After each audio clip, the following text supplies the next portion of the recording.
안녕하세요. 정면 변호사입니다. 여러분, 5월 잘 보내고 계세요?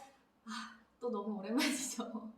제가 거의 한 달 만에 다시 인사드리는 것 같은데요. 5월에 이제 일들도 많고 행사도 많고 그래서 여러분 많이 분주하셨을 텐데 즐겁게 잘 보내고 계시는지 모르겠네요. 음, 제가 오늘, 오늘이 아니죠. 어제 오늘 이제 출근하면서 좀 개인적으로 여러 가지 생각이 들더라고요. 막 생각을 해야지? 이렇게 생각한 건 아닌데 그냥 출근하면서 문득 그런 마음이 좀 들었어요. 지금 굉장히 인생이 향해 갔다는 느낌이 많이 들었어요. 그래서 뭔가 열심히 이제 목적지를 향해 가고 있는데 그게 지금 얼마나 남았을까? 그리고 어, 잘 가고 있는 것인가? 그리고 그 목적지를 향해 가는 과정에서 매일매일의 삶을 내가 얼마나 즐겁게 잘 살아내고 있는가 이제 그런 마음이 들더라고요.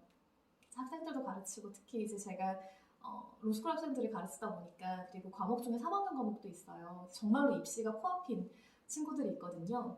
근데 그 친구들 보면서 이제 제 생각이 좀 났어요. 뭐냐면 제가 아무래도 이제 공부를 할 수밖에 없는 직업이잖아요. 이 직업을 가지려고 하면 그러다 보니까 일상의 많은 것들을 좀 포기하고 그렇게 목적지를 향해서 많이 달려가고 그래서 그게 너무 당연했던 삶이었죠. 그리고 논문을 쓰는 것도 마찬가지였고요. 그렇게 최선을 다해서 달려와서 지나온 길을 돌아볼 때 그때 조금 더 잘할 걸이라는 물론 뭐 100% 만족하는 건 아니지만 크게 미련이 있거나 하진 않아요. 그런데 돌이켜보면 일상을 얼마나 행복하고 충실하게 살았을까라는 생각이 좀 들더라고요. 일상에서 약간의 소소한 즐거움을 찾는 거 굉장히 중요하겠구나 그런 생각을 많이 하게 됐습니다. 그리고 최근에 이제 사실 제가 일본어를 좀 났었거든요.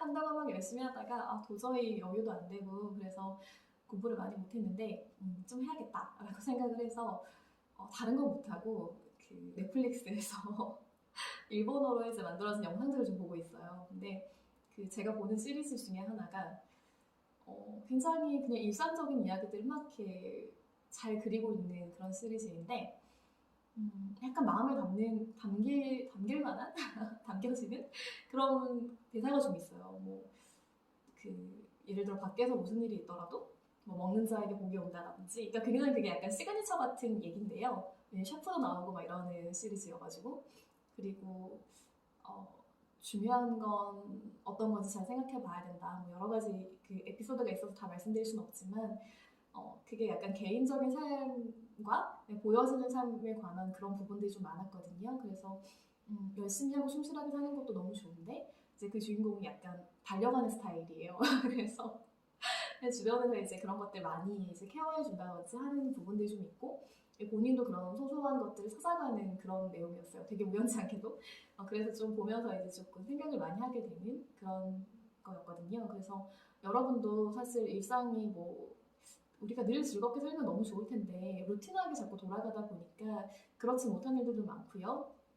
때로는 일이라든지 어떤 주어진 맡겨진 것들을 하다 보면 일정한 것들 원하는 것들 당연히 포기해야 되는 것들이 있는 것 같아요. 그런데 그게 너무 그냥 매일매일 200% 달려가는 게 가능한 건가라고 요즘 좀 돌아보게 되는 것 같아요. 그러니까 여러분도 조금 더 즐겁고 건강하게 행복하게 5월을 보내셨으면 좋겠다. 그런 마음이 좀 들었습니다. 네.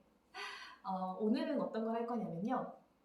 이제 우리가 워낙 회사들이 정말 좋은 회사도 너무 많거든요. 성장하고 지금 최고다 뭐 이렇게 되는 회사도 굉장히 많지만 때로는 회사를 경영하다 보면 좀 어렵고 힘든 경우들이 좀 있거든요. 근데 이제 근로자분들도 그걸 너무 잘 아시는 거예요. 그래서 노사가 합의해가지고 우리가 뭐 급여를 이제 받은 급여를 반납한다든지 아니면 받을 급여를 포기한다든지 해서 약간 잠깐이라도 인건비가 워낙 이제 지출의 큰 부분을 차지하니까요. 그 부분을 좀 줄이고 그 다음에 지급받았던 성과금 상여금을 반납한다든지 향후에 받지 않기로 하는 합의들을 좀 하는 경우가 있거든요. 근데 이때 문제가 있어요. 이게 뭐냐면 노조가 근로자 노조원들의 개별적인 동의를 받지 않고 사용자랑 협의하는 경우가 있거든요.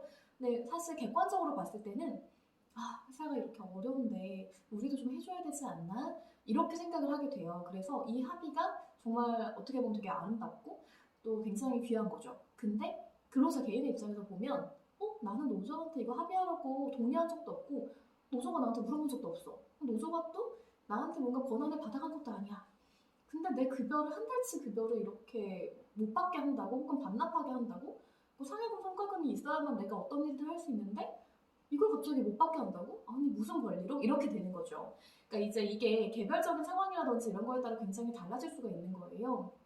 그러다 보니까 분쟁이 발생을 하는데 이 회사 케이스가 딱 그랬어요. 이 회사가 이제 정말로 열심히 잘 이렇게 운영을 하고 가다가 2016년부터 좀 어려워졌거든요. 그러다 보니까 근로자들 입장에서도 굉장히 이제 조금 회사를 도와야겠다 이런 마음이 생겼던 것 같아요. 그래서 노조가 2018년 3월 8일에 협의를 하게 되거든요. 근데 그 협의를 할 때 뭐라고 했냐면 우리가 지급받을 3월 달에 한 달치의 급여를 반납하고, 그러니까 받지 않겠다는 취지죠.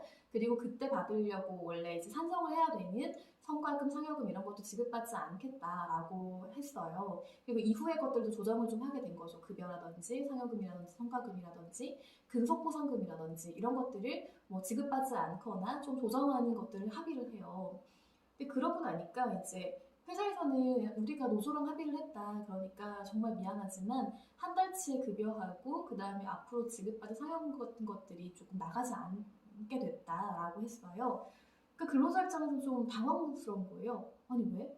내가 언제 동의했는데? 라고 하면서 이제 소송을 제기하게 됐어요. 그게 뭐였냐면 그 3월치 2018년 3월분의 급여하고 향후에 지급받을 그런 것들 확인해달라. 그리고 그 나의 동의 없이 했던 그 단체 협약에 문제가 있다라고 소를 제기하게 되었던 거죠.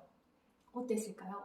이게 되게 과거부터 계속 문제가 되어 왔던 사안이거든요. 그러니까 분명히 좋은 의도로 시작했지만 분쟁의 소지가 굉장히 커요. 법원은 이걸 기준을 뭐라고 보냐면요. 우리가 협의를 하는 그 날짜 있잖아요. 그 날짜를 기준으로 급여일이 지났느냐 지나지 않았느냐를 굉장히 중요하게 봐요. 근데 이때 쟁점이 됐던 건 뭐냐면 우리가 급여를 산정하는 기준일이 있거든요. 예를 들어 성과금을 지급하려면 뭐 성과를 평가해야 되는 기준이 있을 거잖아요. 그 기준일이 보통은 급여일보다 앞서요.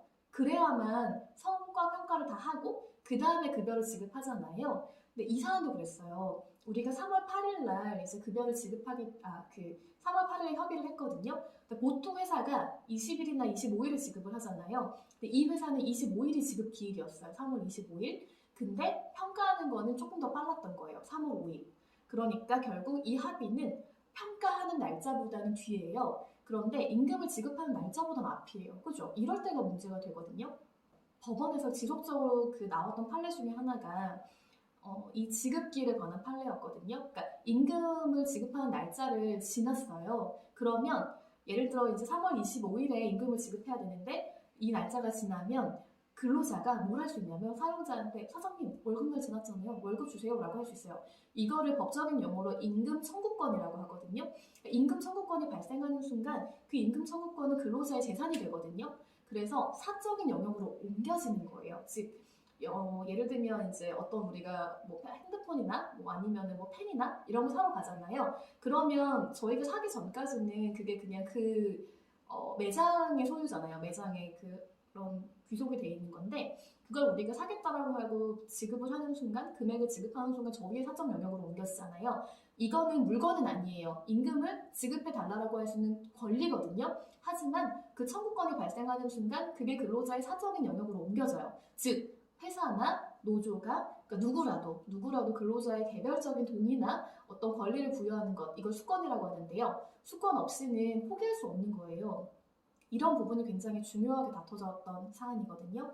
이 사례를 보시면 아까 우리가 지급기일은 25일이라고 했잖아요. 근데 합의는 그거보다 빠른 8일이고 그다음에 산정일은 5일이에요. 그렇다고 한다면 지금 산정일은 지났어요. 근로자한테. 산정은 됐지만 아직 지급기일은 안 지났잖아요. 그 전에 합의를 했다고 하면 지급기일이 지나지 않았기 때문에 근로자가 아직은 회사에다가 나 왜 월급날 지났는데 돈 안 줘요? 라고 말할 수 없다고 했잖아요. 그러니까 노조가 그 사이에 한 합의는 효력이 있는 거예요. 그러니까 이게 날짜에 따라서 정말로 많은 게 달라지거든요. 그래서 법원에서도 이미 합의를 한 이후에 발생했기 때문에 그것은 근로자에게 회사가 지급할 의무가 없다. 즉 노조하고 사용자하고 한 합의는 유효하다라고 봤어요. 그래서 회사가 근로자에게 3월분의 급여를 지급할 필요가 없다라고 판시했던 사안인 거죠. 굉장히 중요해요. 왜냐면 이제 때로 이제 이렇게 노조라든지 아니면 회사에서 가끔 질의사항이 올 때가 있잖아요. 우리가 회사가 너무 어려워서 협의를 하려고 하는데 언제 해야 되느냐, 그리고 이미 한 협의가 효력이 있느냐. 그때는 딱 한 가지만 기억하시면 돼요. 이 협의일이 쉽게 말해서 급여일이 지났느냐, 지나지 않았느냐에 따라서 우리가 반납해야 될 의무가 있거나 혹은 반납하지 않아도 되는 그런 일이 발생을 하게 되거든요. 그 근로자가 한 분일 때에도 문제가 되지만 사실 거의 그럴 리가 없잖아요. 굉장히 기업이 클수록 여러분의 급여라든지 성과금, 상여금액마다 문제가 되니까 사실은 금액도 적지 않고요. 여러 가지로 회사나 근로자에게 미치는 영향이 많거든요. 그러니까 이 기준을 좀 기억하셔서 노조도 협의를 하시고 만약에 협의를 한다고 하시면 이제 기준일 이후에 협의하실 수 있잖아요. 급여일 이후에 협의를 하신다고 하면 그러면 반드시 근로자의 개별적인 수권이나 동의도 받으실 필요가 있다라는 것들을 조금 말씀드리고 싶어서 오늘은 이렇게 촬영을 하게 됐습니다. 건강 조심하시고요. 즐거운 5월 보내시기를 바라고 있겠습니다. 감사합니다.